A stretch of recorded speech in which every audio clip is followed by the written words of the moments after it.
우리는 그동안 네 번에 걸쳐서 로마서 8장을 같이 묵상하고 있습니다. 로마서 8장은 복음의 핵심이라고 말씀드렸습니다. 복음이 무엇입니까? 예수 그리스도께서 십자가에서 죽으심으로 또 부활을 하심으로써 곧 우리에게 구원을 가져다 주시고 좋은 소식이라고 했습니다. 복음은 아주 단순한 것 같지만 그러나 너무나 강력하고 강렬하여 이 복음을 듣는 사람의 삶이 바뀌는 역사가 일어나게 됩니다. 그래서 복음은 능력이라고 하는 것입니다. 우리가 복음을 제대로 알고 그 복음의 능력을 제대로 경험을 한다면 복음은 여전히 우리에게 역사하는 능력의 말씀이 될 것입니다.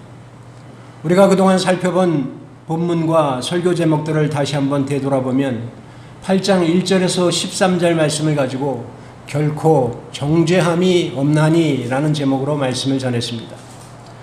그리스도 예수 안에 있으면 우리는 정죄함이 없습니다. 우리의 생각과 마음을 성령께 온전히 내어드려 앞으로 살아가는 우리의 삶에는 주님이 기뻐하시는 일만 생각하고 주님이 기뻐하시는 삶을 살아 평안을 누리며 살아가자고 했습니다. 두 번째 시간에는 14절, 25절 말씀을 가지고 참음으로 기다리자고 했습니다. 현재의 고난과 장차받을 영광을 비교하며 모든 것을 완성해 주실 주님의 재림을 참음으로 기다리자고 했습니다. 그리고 지난주일 26절로 30절 말씀을 가지고 영화롭게 하셨느니라 라는 제목으로 말씀을 나누었습니다. 지금도 하나님은 우리의 삶에 일어나는 모든 상황을 통해서 하나님의 사람으로 온전히 빚어가고 있음을 믿으시라고 했습니다. 이것만 우리가 믿어진다면 우리의 삶 가운데 그 어떠한 고난과 아픔이 있다 할지라도 아무리 어려운 상황에 놓여 있다 할지라도 우리를 영화로운 존재로 훈련시키기 위한 하나님의 은혜임을 깨닫게 될 것이라고 했습니다. 오늘은 끊을 수 없으리라 라는 제목으로 8장의 마지막 부분인 31절로 39절 말씀을 같이 살펴보겠습니다. 로마서 8장은 그러므로 이제 그리스도 예수 안에 있는 자에게는 결코 정죄함이 없나니로 시작되었습니다. 바울의 위대한 가르침을 전한 후 가끔 뒤로 물러나 그 가르침이 제대로 전달이 됐는지 확인하기 위해 성도들에게 가끔 질문을 던지기도 합니다. 바울은 결국은 그 모든 과정을 통해서 우리가 받은 구원이 이렇게 확실하다는 말씀으로 마무리를 하고 있습니다. 사도 바울이 구원의 확신에 대해서 로마 교회에 쓰고 있는 이유가 무엇입니까? 로마에 있는 초신자들이 예수님을 믿음으로 구원을 받았는데 그 받은 구원을 잃어버릴까 봐 걱정하는 성도들이 있었기 때문입니다. 사실 이런 걱정은 로마교회 초신자들 뿐만 아니라 오늘날 믿음 생활을 하고 있는 우리들 가운데도 그렇게 생각하는 분들이 있을지 모르겠습니다. 그 걱정을 이단들이 역으로 이용을 하여 지금 당신이 속한 교회나 교단에 있으면 구원을 받지 못하니 확실한 구원이 있는 우리에게 오라고 온갖 감언이설로 손짓하며 유혹하고 있습니다. 그래서 가끔 거기에 빠지는 사람들이 생겨나 안타까움을 주기도 합니다. 그렇게 구원에 대한 확신은 로마에 있는 새 가족뿐만 아니라 지금 우리들도 분명하게 가지고 있어야 합니다. 여러분들은 어떠십니까? 여러분들은 구원의 확신이 있으십니까? 이미 구원을 받았는데 그 받은 구원을 잃어버릴까 염려되지는 않으십니까? 바울은 이에 대하여 명확하게 말씀합니다. 받은 구원을 잃어버릴까 염려하지 마라. 우리가 보기에 걱정이 없어 보이는 사람도 실은 그 내면을 보면 하루에도 수많은 걱정들을 하면서 살아가고 있습니다. 문제는 그들이 하는 걱정이 진짜 해야 할 걱정이냐 아니냐 하는 문제입니다. 물론 꼭 필요하다면 걱정을 해야 할 것입니다. 그러나 심리학자들이 조사한 결과를 보면 사람이 하는 걱정의 대부분은 불필요한 것이라고 합니다. 사람이 하는 걱정을 분류해 보면 걱정거리의 40%는 절대 일어나지 않는 일을 걱정하고 있다고 합니다. 또 30%는 이미 일어난 일을 걱정하고 또 22%는 사소한 것에 대하여 걱정을 하고 있다고 합니다. 또 걱정거리의 4%는 걱정해도 바꿀 수 없는 것을 걱정하고 오직 4%만이 바꿀 수 있는 것을 걱정한다고 합니다. 여러분, 이 통계를 보면 우리가 알 수 있듯이 사람이 하는 걱정거리 96%는 모두 다 불필요한 것입니다. 불필요한 걱정으로 기쁨도 웃음도 마음의 평화도 잃어버린 채 살아가고 있다는 것입니다. 그러므로 웬만하면 걱정하지 마시기 바랍니다. 걱정만 하지 않아도 모든 스트레스가 사라져 행복함을 느끼게 될 것입니다. 모든 일에 우리가 할 수 있는 일에 최선을 다하고 우리가 할 수 없는 일은 오직 주님께 맡겨 드리시기 바랍니다.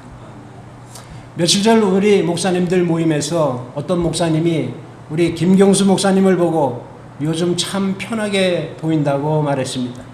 그러자 우리 목사님이 웃으면서 나는 매일매일이 하나님의 은혜로 감사하니 그런가 봅니다 라고 대답하는 것을 제가 들었습니다. 모든 것을 주님께 맡기고 사니 그렇게 보이는 모양입니다. 지금 사도 바울은 구원을 받아놓고 구원을 잃을 것에 대해 염려하는 성도들에게 걱정하지 말 것을 요구하고 있습니다. 우리는 지난주에 구원의 확신에 대하여 두 가지 말씀을 살펴보았습니다. 첫 번째로 성령 하나님께서 우리를 위해 기도해 주신다고 했습니다. 지난주에 말씀을 드리면서 우리를 보호하기 위해서 2중, 3중으로 중보 기도자와 성령 하나님, 성부 하나님이 우리를 위하여 기도하고 계신다고 했습니다. 두 번째로는 성부 하나님께서 나의 구원을 완성시켜 주셨다고 했습니다. 그러면서 복음의 황금 사슬절이라고 하는 구원의 5단계를 다시 한번 생각해 보시기 바랍니다. 구원의 5가지 단계는 성부 하나님이 미리 아시고 미리 정하시고 우리를 부르시고 의롭다 하시고 영화롭게 하셨습니다. 지금 우리는 의롭다 함의 칭의를 지나 성화되어 가는 단계에 와 있고 아직 영화의 단계에는 들어가지 못했습니다. 그러나 사도 바울은 분명히 우리가 영화의 단계에 들어갔다고 아주 확신 있게 오늘 본문에서 말하고 있습니다. 영화롭게 된다는 것은 모든 죄가 제거되고 몸과 영혼이 완전해졌음을 의미하는 것입니다. 이것이 마치 너무나 확실해서 이미 일어난 일과 같다는 말입니다. 성부 하나님께서 이렇게 우리들의 구원을 확신하면서 말씀하시는데 우리가 왜 걱정을 합니까? 오늘 우리 전도사님이 찬양곡으로 인도해 주셨습니다. 기도할 수 있는데 왜 걱정하십니까? 우리가 기도할 수 있는데 왜 걱정하십니까? 기도하면서 왜 염려하십니까? 바라기는 저와 여러분 모두 기도하며 나아가시기를 바랍니다.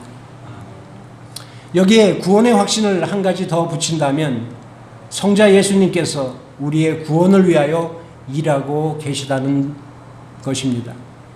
32절입니다. 자기 아들을 아끼지 아니하시고 우리 모든 사람을 위하여 내주신 이가 어찌 그 아들과 함께 모든 것을 우리에게 주시지 아니하겠느냐. 이 말씀에는 창세기 22장의 말씀이 전제되어 있습니다.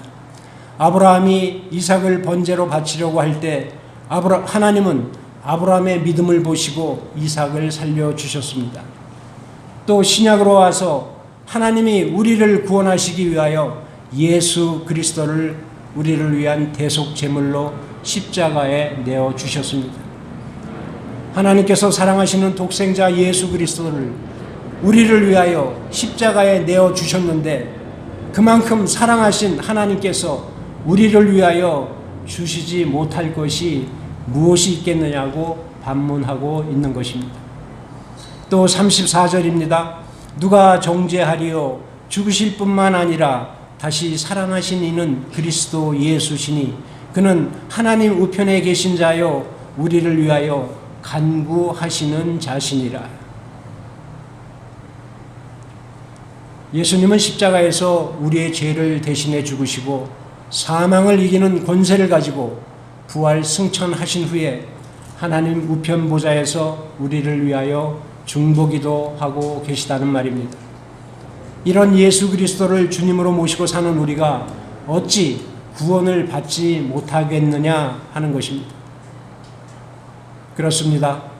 우리를 구원하시기 위하여 성부, 성자, 성령, 삼위일체 하나님 모두 일을 하고 계셨고 그 결과로 우리가 구원을 받았는데 그 구원을 누가 막을 수 있고 그 누가 나와 하나님의 사랑의 관계를 끊을 수 있겠냐 하는 것입니다. 오늘 본문을 보면 바울은 우리의 구원을 막기 위해 사탄이 7가지로 공격을 하고 믿음의 장애물 10가지를 말하고 있지만 그것으로도 구원을 끊지 못한다고 분명히 말하고 있습니다. 오늘 본문이 말하는 사탄의 7가지 공격 도구는 35절에 환난이나 곤고나 박해나 기근이나 적신이나 위험이나 칼입니다. 이렇게 사탄은 7가지 도구를 통해서 초대교회의 성도들을 괴롭혔습니다. 하지만 성도들은 끄떡도 하지 않았습니다. 오히려 하나님을 향한 사랑이 더욱더 불타올랐습니다. 그래서 초대교회 성도들은 로마의 그런 엄청난 핍박 속에서도 자신의 신앙을 지키기 위하여 물고기를 상징하는 익투스를 사용하였습니다. 익투스는 헬라어로 물고기를 말합니다. 그 약자는 헤수스, 크리스토스, 데오스, 히오스, 소테르입니다. 이 말의 의미는 예수 그리스도는 하나님의 아들 구세주이시다라는 것입니다. 베드로의 신앙 고백을 물고기로 표현한 것입니다. 그래서 물고기 형상을 카타콤 지하 공동묘지에 그리며 자신들의 믿음으로 소통을 한 것입니다. 지상에서는 길을 걷다가 자신이 그리스도인이라는 것을 물고기의 반을 의미하는 반호를 그리게 됩니다. 이 반호를 받은 상대방이 만약에 그리스도인이 아니면 그 의미를 몰라 그냥 지나치게 되고 만약에 그리스도인이라면 반대 방향으로 반호를 그려 물고기의 온전한 형상을 그리게 됩니다. 그렇게 서로가 그리스도인이라는 것이 확인이 되면 길에서 부둥켜 안고 서로 다독이면서 필요한 것을 서로 나누며 신앙을 지켜나갔습니다. 하지만 오늘 우리들에게는 그 옛날 초대교회에 있었던 박해는 없습니다. 박해가 없으면 믿음 생활을 더 잘해야 하는데 박해가 없으니 덩달아 믿음마저도 사라지고 있는 안타까운 현실을 보게 됩니다. 특히 하나님을 믿는다고 하면서 교회를 떠나서 가나안 성도가로 살아가는 많은 분들을 볼 때 더 안타까움을 느끼게 됩니다. 부유함이 우리의 신앙생활을 나태하게 하고 있습니다. 편리함이 우리의 신앙생활을 나태하게 하고 있습니다. 이 사실을 분명히 받아들여 우리는 깨어서 기도하며 참된 신앙인의 모습으로 살아가야 할 것입니다. 바울은 오늘 본문 이어지는 38절, 39절에서 믿음의 장애물을 10가지로 열거하고 있습니다. 사망, 생명, 천사들, 권세자들, 현재일, 장래일, 능력, 높음, 깊음, 다른 어떤 피조물. 사망은 육체적 죽음을 말합니다. 대부분 사람들의 제일 두려워하는 것이 죽음입니다. 그러나 하나님을 사랑하는 사람은 죽음의 공포를 극복하게 되는 것입니다. 스데반 집사가 그랬고 사도 요한의 제자 폴리캅스는 죽음을 극복했습니다. 또 생명은 죽음의 반대 개념으로 세상에 살아있는 동안 이 세상에서의 삶을 말합니다. 사람은 누구나 이 땅에서 행복하게 살기를 원하지만 그것도 주님의 사랑에서 끊을 수 없다는 것입니다. 천사들은 악한 천사를 말합니다. 거짓말하고 우리를 더럽게 하는 천사들이 우리를 괴롭힌다는 말입니다. 권세자들은 통치자나 지존자를 말합니다. 현재일은 현재 겪고 있는 우리들의 고통을 말합니다. 특별히 코로나, 굶주림, 조롱, 모함, 또 장래일은 미래에 오게 될 환난과 고통을 의미합니다. 능력은 악한 천사나 권세자들이 가지고 있는 그 어떤 큰 힘을 말합니다. 높음은 권세를 의미하며 명예, 또 깊음은 아래에 있는 세상을 의미합니다. 가난, 멸시, 천대, 낮은 지위, 또 다른 어떤 피조물은 하나님께서 지으신 모든 피조물을 의미하고 있습니다.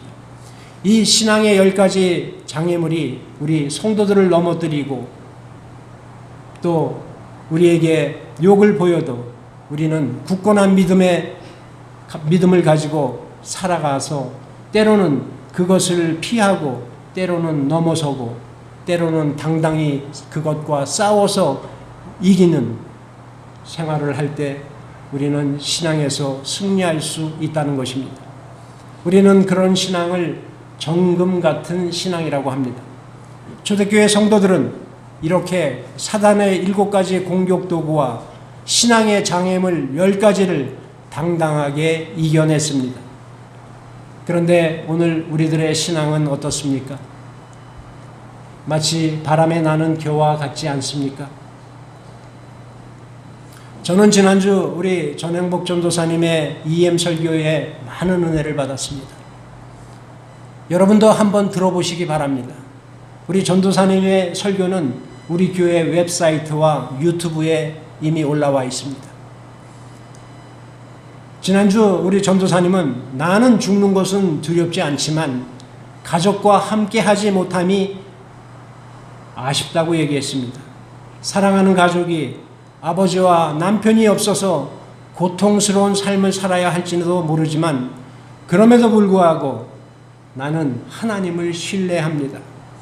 만약 오늘 내가 천국에 간다 할지라도 하나님 아버지와 성령 하나님이 계속해서 나의 사랑하는 가족과 사랑하는 사람들을 올바른 길로 인도해 주실 것을 믿기 때문이라고 분명히 선포했습니다. 구원의 확신이 있다는 이야기입니다.